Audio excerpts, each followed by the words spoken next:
Varicose veins కి సరైన చికిత్స కోసం సంప్రదించండి ఎవిస్ హాస్పిటల్.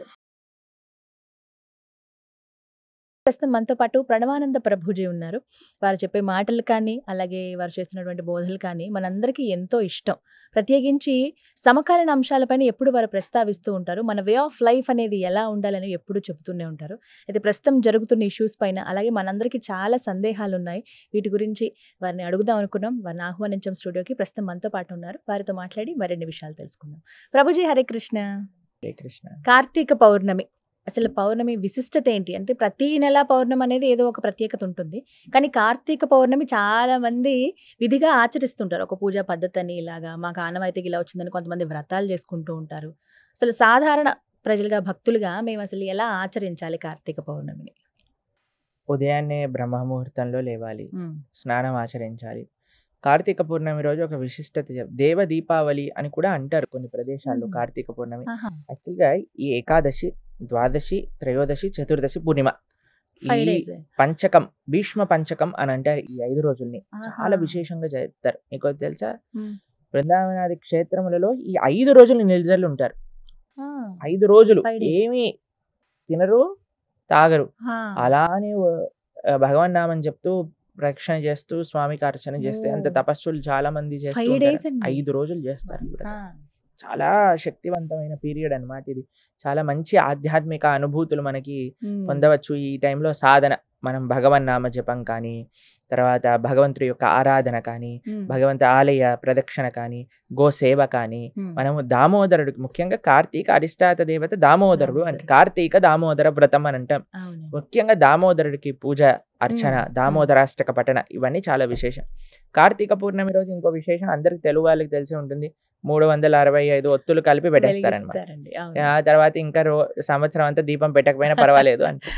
యాక్చువల్గా ఈ 365 రోజులు కలిపి మనం ఏదైతే ఒత్తులు కలిపి దీపం పెడతామో అది ఎందుకు పెడతామంటే, కొన్నిసార్లు బై మిస్టేక్ మనం ఎప్పుడైనా పెట్టకపోయినా, ఏదైనా మంచి మనస్సుతో, ఇప్పుడు పెట్టామంటే ఇలా ఒలిగించి పెట్టడం ఎంతసేపు అండి, కానీ ఆ భావన, భక్తి భావనతో వెలిగించలేదు అన్నదానికి ఇది కంపెన్సేట్ చేస్తుంది. కానీ ఈ రోజు ఒకరోజు అందరూ మగవాళ్ళు, పిల్లలు అందరు పెట్టేస్తారు, తర్వాత ఇంకా దేవుడి జోలికి వెళ్ళరనమాట. సంవత్సరం లోపల ఆవిడ చెప్పేస్తారు, మీరే పూజ డిపార్ట్మెంట్, మేమేం చేయము, ఎందుకు దీపం పెట్టరా ఆయన అంటే, పెట్టాం కదా కార్తీక పూర్ణిమకి అని. అలా కాదండి.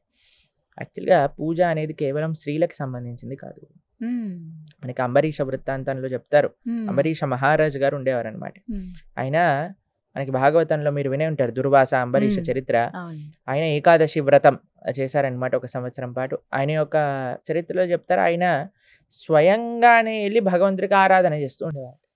వాళ్ళ భార్య అనేది అంటే, లేదండి నేను కూడా మీకు హెల్ప్ చేస్తాను, లేదు లేదు నీ పూజ నువ్వు చేసుకో, నా పూజ నేను చేసుకుంటాను అని. ఆయనే రాజు, మహారాజు గారు అయినా సరే యమునా నదికి వెళ్ళి నీళ్లు తోడుకొని తీసుకొచ్చి భగవంతుడికి అభిషేకం చేసి నైవేద్యాలు పెట్టి అలా ఉండే. సవై మన కృష్ణ పదార విందయో బాచాంసి వైకుంఠ గుణాను వర్ణనే కరౌ హరేర్ క్షేత్ర మందర మార్జనాదిషు.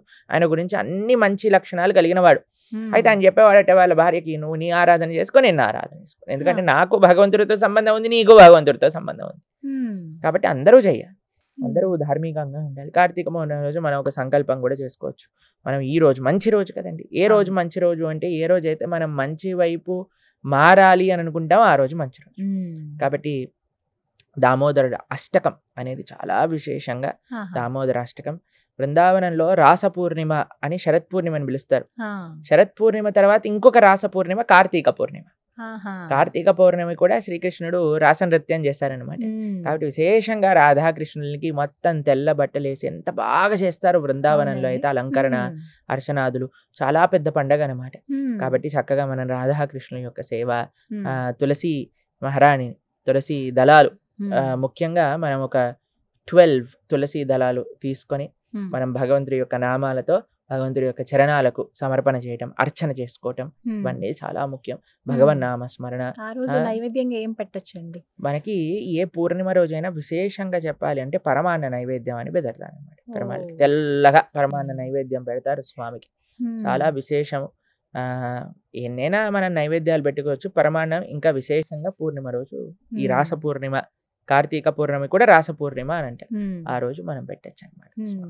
పౌర్ణమి అయితే చాలా మంది అంటే ప్రధానంగా రాత్రి ఇదిగా చేస్తూ ఉంటారు కదా, రాత్రి పూట చంద్రుడు పూర్ణిమ వెన్నెలలో చేస్తూ ఆరాధన ఉంటారు. అనేది ముఖ్యంగా ఉంటుంది. మనకి శరత్ పూర్ణిమ రోజు ఏం చేస్తామంటే మనం సాయంకాలం పూట కృష్ణుడి ఆరాధన చేసి ఆ యొక్క పాయసం ఉంటుంది. ఆ రోజు పాయసం చేసి దాన్ని ఏం చేస్తారంటే మస్లిన్ క్లాత్ అంటారు, తెలుసా మీకు? తెలుసండి. జాలి జాలిగా ఉంటుంది కదా, నెట్ లాగా ఉంటుంది. నెట్ లాగా ఉంటుంది. దాన్ని కవర్ చేసేసి రాత్రంతా ఆ పాయసాన్ని చంద్రుడి యొక్క కిరణాలు పడేటట్టుగా టెర్రస్ పైన పెడతారనమాట. రాత్రంతా చంద్ర కిరణాలు సోక్ చేసేసుకున్నాక నెక్స్ట్ డే మార్నింగ్ ఆ ప్రసాదాన్ని స్వీకరిస్తారు రాస పూర్ణిమకి. ఏదైతే శరత్కారం పూర్ణిమ అంటే ఉంటుందో దసరా అప్పుడు. తర్వాత వచ్చే దసరా తర్వాత వచ్చే పూర్ణిమ రోజు అనమాట. అది విశేషం.